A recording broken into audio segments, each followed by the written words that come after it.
नमस्कार दोस्तों, आपका एक बार फिर हमारे यूट्यूब चैनल पे स्वागत है। दोस्तों, हम लोग जनरल साइंस में जो है बायोलॉजी की वीडियो कंप्लीट कर रहे हैं, जनरल साइंस घटनाचक्र 2022 में। और इसमें जो है हम लोग विटामिन एवं पोषण से पहले जो भी चैप्टर थे वो कंप्लीट कर चुके हैं और एक ही क्रम में है सारे वीडियो, आपको प्लेलिस्ट में मिल जाएंगे। आज हम लोग एक अगला चैप्टर जो हम लोग का होगा ये होगा विटामिन एवं पोषण। ये बहुत ही इंपॉर्टेंट चैप्टर है, चाहे वो 68 बीपीएससी हो, चाहे यूपीपीसीएस 2023 हो या समीक्षा अधिकारी यूपीपीसीएस हो। तो इन सब के लिए बहुत ही इंपॉर्टेंट चैप्टर है। यहाँ से एक दो प्रश्न हर एग्जाम में आते ही रहते हैं। तो आज हम लोग इसका पहले नोट देखते हैं, इस पे जो भी फैक्ट हैं। तो शुरू करते हैं आज का video. Notes: carbohydrate, protein, lipids और न्यूक्लिक अम्ल, जल, खनिज, लवण और विटामिन 7 प्रकार के प्रमुख पोषक पदार्थ हैं। मानव सहित सभी जंतु सामान्यतः इन्हें भोजन से प्राप्त करते हैं। इन पदार्थों में से जल एवं खनिज लवण अकार्बनिक पदार्थ है और शेष कार्बनिक पदार्थ है।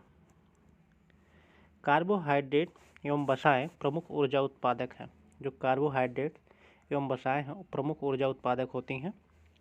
प्रोटीन शरीर के निर्माणात्मक पदार्थ हैं। प्रोटीन जो होता है शरीर में निर्माण का कार्य करता है। ठीक। विटामिन एवं खनिज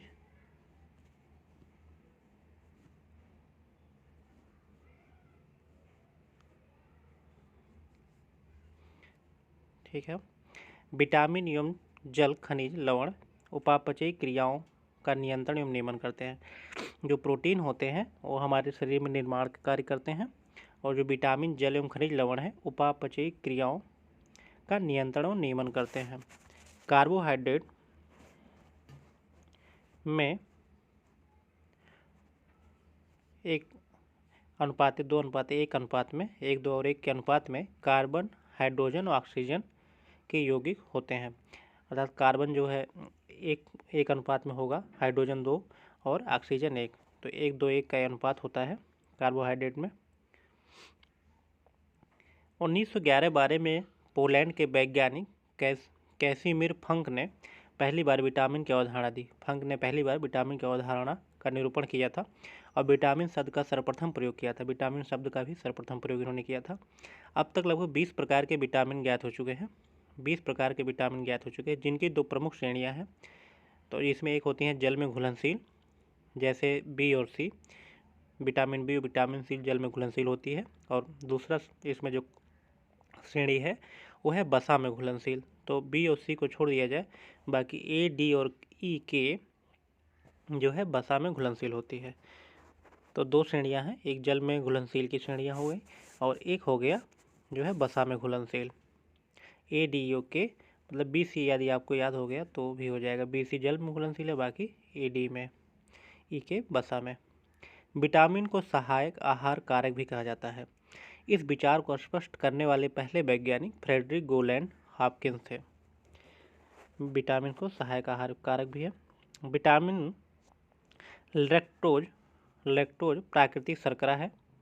यह एक डाइसेकेराइड कार्बोहाइड्रेट है जो दूध में पाया जाता है और इसकी हल्की मिठास का कारण है। यह ग्लैक्टोज या ग्लूकोज से मिलकर बनता है। जो लैक्टोज है वो ग्लैक्टोज और ग्लूकोज से मिलकर बनता है और ये जो है डाइसेकेराइड कार्बोहाइड्रेट है, दूध में पाया जाता है लैक्टोज।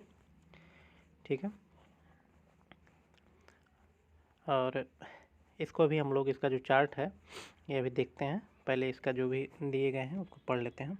फिर कैसीन जो है, कैसीन एक फास्फो प्रोटीन है जो दूध में पाया जाता है। कैसीन दूध में पाया जाता है, फास्फो प्रोटीन है और इसकी उपस्थिति के कारण दूध सफ़ेद रंग का होता है। कैसीन की उपस्थिति के कारण दूध सफ़ेद रंग का होता है। ठीक। गाय के दूध का हल्का पीला रंग, जो हल्का पीला रंग होता है गाय के दूध में, वो बीटा कैरोटीन की उपस्थिति के कारण होता है। हल्का पीला रंग बीटा कैरोटीन की उपस्थिति होती है। दुग्ध प्रोटीन को पचाने वाला एंजाइम रेनिन है जो दूध की घुलनशील प्रोटीन कैसीन, अर्धठोस एवं कम घुलनशील कैल्शियम पैराकेसिनेट में परिवर्तित कर दूध को दही के रूप में जमा देता है। तो रेनिन जो है दूध से दही जो है दूध का इस तरह से पाचन करता है रेनिन। शिशुओं में जठर रस, शिशुओं में जठर रस यह पाचक एंजाइम होता है, किंतु वयस्कों में इसका अभाव होता है। बच्चों में ज़्यादा पाया जाता है क्योंकि वो मैक्सिमम दूध ही पीते हैं, तो उसको जो है पचाने का काम करता है। तो शिशुओं में रेनिन ज़्यादा पाई जाती है। दूध लैक्टोबैसिलस बैक्टीरिया के कारण खराब या खट्टा होता है। यह एक अति महत्वपूर्ण जीवाणु होता है जो कि पाचक नाल में पाया जाता है। लैक्टोबैसिलस बैक्टीरिया पाचक नाल में पाया जाएगा। ये मिल्क शुगर को लैक्टिक अम्ल में बदल देते हैं। यह मिल्क शुगर को लैक्टिक अम्ल में बदल देते हैं, जिसके कारण दूध खट्टा होता है। दूध से दही, छाछ, पनीर निर्माण का कार्य इन जीवाणुओं द्वारा किया जाता है। प्रोटीन एक जटिल नाइट्रोजन युक्त कार्बनिक पदार्थ है जिसका गठन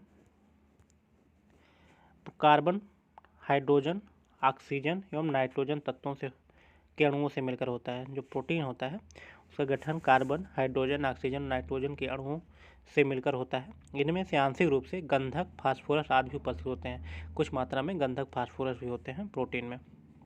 प्रोटीन ऊतकों के निर्माण, मरम्मत और शारीरिक वृद्धि के लिए आवश्यक होते हैं। प्रोटीन ऊतकों के निर्माण, मरम्मत एवं शारीरिक वृद्धि के लिए आवश्यक होते हैं। अमीनो अम्ल प्रोटीन की संयोजक इकाइयाँ या एकलक होते हैं। जो अमीनो अम्ल है वो प्रोटीन की संयोजक इकाई या एकलक होते हैं। प्रकृति में लगभग 500 प्रकार के अमीनो अम्ल पाए जाते हैं। प्रकृति में लगभग 500 प्रकार के अमीनो अम्ल पाए जाते हैं। जीव द्रव्य में उपस्थित विभिन्न प्रकार के अमीनो अम्ल में केवल 20 प्रकार के अमीनो अम्ल ही प्रोटीन के फलक होते हैं। जो 500 प्रकार जो भी पाया जाता है, लेकिन जो हम लोग ह्यूमन में है जो 20 प्रकार के ही अमीनो अम्ल प्रोटीन के एकलक होते हैं। इनमें से 11 प्रकार के अमीनो अम्ल भोजन से भी प्राप्त होते हैं। ये 20 प्रकार के जो अमीनो अम्ल हैं उनमें से 11 प्रकार भोजन से प्राप्त होते हैं और शरीर की कोशिकाओं में भी बन सकते हैं। ये अनिवार्य अमीनो अम्ल कहते हैं। जो 11 प्रकार के हैं इन्हीं को अनिवार्य अमीनो अम्ल कहा जाता है। शेष 9 प्रकार अमीनो अम्ल मानव केवल भोजन से ही प्राप्त करते हैं, और जो शेष 9 प्रकार के अमीनो अम्ल हैं वो केवल भोजन से ही मिलेगा, इसलिए ये अनिवार्य अमीनो अम्ल कहलाते हैं। इसलिए अनिवार्य अमीनो अम्ल कहते हैं, और जो 11 होते हैं उनको अनानिवार्य अमीनो अम्ल कहा जाता है। जो 11 प्रकार के अनानिवार्य और 9 को अनिवार्य एसेंशियल होते हैं, और ये नॉन एसेंशियल होते हैं। ठीक, तो 9 प्रकार के एसेंशियल होते हैं। Histidine, isoleucine, leucine, lysine, methionine, phenylalanine, tryptophan, valine, threonine अनिवार्य अमीनो अम्ल हैं। ये जो 9 प्रकार के अमीनो अम्ल हैं ये हैं। और ग्लाइसिन, सेरिन, टायरोसिन, एलेनिन, ग्लूटिक अम्ल, ग्लूटामिन, प्रोलीन, एस्पार्टिक अम्ल, एस्पेरेजिन, अर्जिनिन, स्टीरीन अनिवार्य, अनानिवार्य, नॉन एसेंशियल। ये 11 नॉन एसेंशियल है। ठीक, अमीनो अम्ल है। तो इसमें कि 9 एसेंशियल और 11 नॉन एसेंशियल में है। अल्फा केराटिन एक प्रोटीन है। जो अल्फा केराटिन एक प्रोटीन है जो कि सींग, बाल, नाखून, खुर, त्वचा आदि में उपस्थित होता है। और यह केराटिन का एक प्रकार है। टायरोसिन मस्तिष्क में एडिनेलिन, एपिनेफ्रिन या नॉरएड्रेनालिन या नॉरएपिनेफ्रिन या डोपामाइन आदि न्यूरोट्रांसमीटर्स का निर्माण करते हैं। यह टायरोसिन। दूध में लगभग 87% जल पाया जाता है, और इसके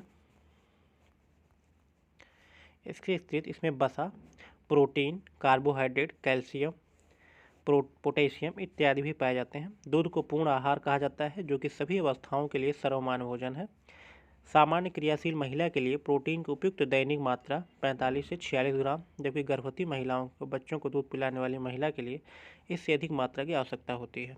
दूध पिलाने वाली माँ को प्रतिदिन 65 से 70 ग्राम प्रोटीन की आवश्यकता होती है, वैसे नॉर्मल 45 से 46 ग्राम। मंड या स्टार्च, सेलुलोज दोनों का वास्तविक उद्भव, मंड या स्टार्च तथा सेलुलोज दोनों का वनस्पतिक उद्भव है। ये वनस्पति से उद्भव होता है इनका। ग्लूकोज अणु से निर्मित बहुलक पॉलीमर है। ये जो है ग्लूकोज अणु से निर्मित होते हैं और ये बहुलक है, पॉलीमर है। स्टार्च आयोडीन घोल के साथ क्रिया करके नीला काला रंग देता है, जबकि सेलुलोज इस प्रकार की प्रतिक्रिया नहीं करता। पादप के बीजों और फलियों स्टार्च एमाइलेज और एमाइलोपेक्टिन के रूप में उपस्थित होता है। मानव शरीर की कोशिकाएं आवश्यक बसी अम्लों का संश्लेषण नहीं कर सकती।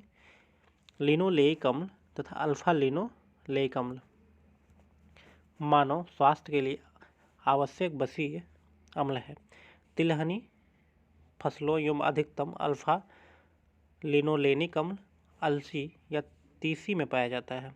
अल्फा लिनोलेइक अम्ल ओमेगा 3 बसीय अम्ल है जो रक्त नलिकाओं में वसा के जमाव को रोकने में सक्षम होता है। असंतृप्त वसा संतृप्त वसाओं की तुलना में अधिक अपक्रियाशील होते हैं। इनके अणुओं से किन्हीं कार्बन परमाणुओं के मध्य दोहरे बंध होते हैं। संतृप्त वसाओं में दोहरे बंध नहीं होते। बहुअसंतृप्त वसा पॉलीअनसैचुरेटेड फैटी एसिड में अपघटन की दर काफ़ी तीव्र होती है, जिसके कारण संवहनी क्रिया में ऑक्सीजन के अधिक अणु ग्रहण कर लिए जाते हैं। इसके परिणामस्वरूप मनुष्य में संवहनी क्रिया बढ़ जाती है और बहुअसंतृप्त वसा अम्ल मछली में प्रचुर मात्रा में पाई जाती है, जो मानव के लिए एक अच्छा पोषक तत्व है। सूरजमुखी एस्टेरेसी कुल के अंतर्गत आता है। जो सूरजमुखी है एस्टेरेसी कुल के अंतर्गत आता है, जिसका उपयोग तेल बनाने में किया जाता है। इसका तेल एक अच्छी गुणवत्ता का खाद्य तेल है, क्योंकि इसमें असंतृप्त वसा अम्लों की अधिकता होती है। यह तब है कि असंतृप्त वसा अम्ल मानव के लिए एक अच्छा पोषक तत्व है। ठीक है। ट्रांस वसा क्या होता है? ट्रांस फैट का उपभोग शरीर में खराब एलडीएल कोलेस्ट्रॉल के स्तर को बढ़ाता है और अच्छे एचडीएल कोलेस्ट्रॉल के स्तर को कम करता है। जो ट्रांस फैट होते हैं, जो हृदय वाहिकाओं के स्वास्थ्य को क्षति पहुंचाता है। प्रायः पशु उत्पन्न वसा तेल, हाइड्रोजनीकृत तेल दोनों ही ट्रांस वसा के उदाहरण हैं। ट्राइग्लिसराइड शरीर में पाए जाने वाले वसा फैट का एक प्रकार है।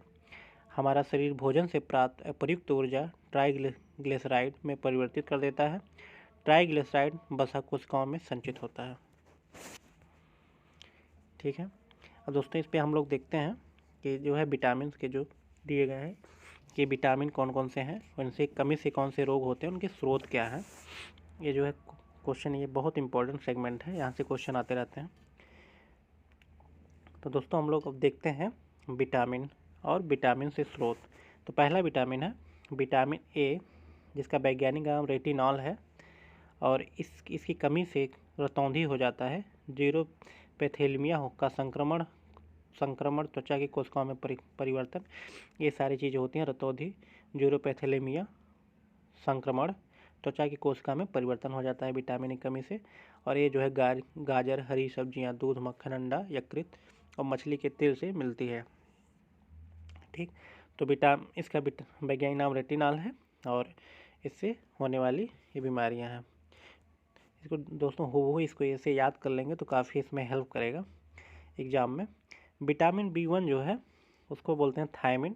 जहाँ विटामिन ए रेटिनॉल था, विटामिन बी थायमिन है और इससे बेरी रोग हो जाता है और वृद्धि रुक जाती है इसकी कमी से थायमिन के।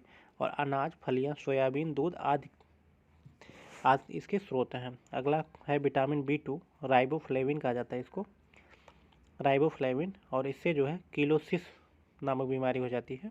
किलोसिस नामक बीमारी हो जाती है विटामिन B2 की कमी से, जो पनीर, अंडे, ईस्ट, मांस, हरी पत्तेदार सब्जियों से जो है इसके स्रोत हैं। विटामिन B3 को नियासिन या निकोटिनिक अम्ल कहा जाता है। नियासिन या निकोटिनिक, जिसमें पेलाग्रा या चर्मगाह हो जाता है विटामिन B3 की कमी से। इसे वैज्ञानिक नाम नियासिन है, निकोटिनिक अम्ल है और इसकी कमी से पेलाग्रा, चर्मगाह बीमारी हो जाती है।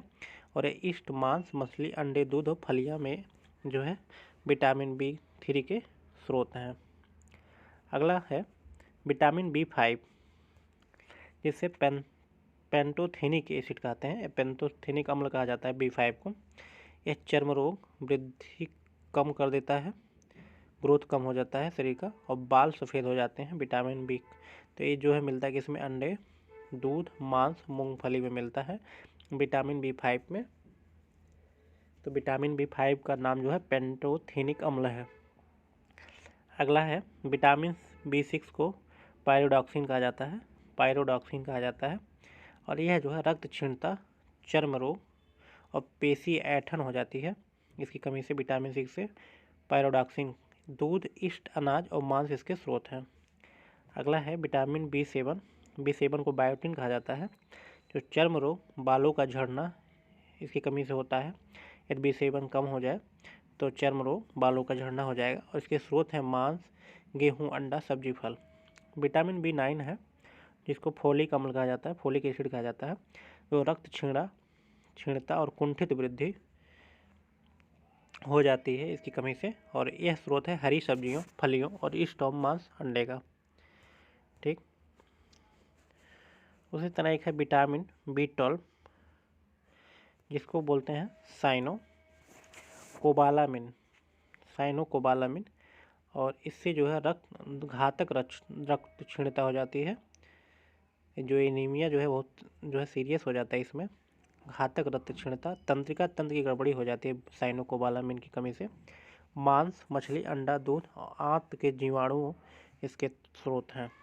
ठीक, विटामिन C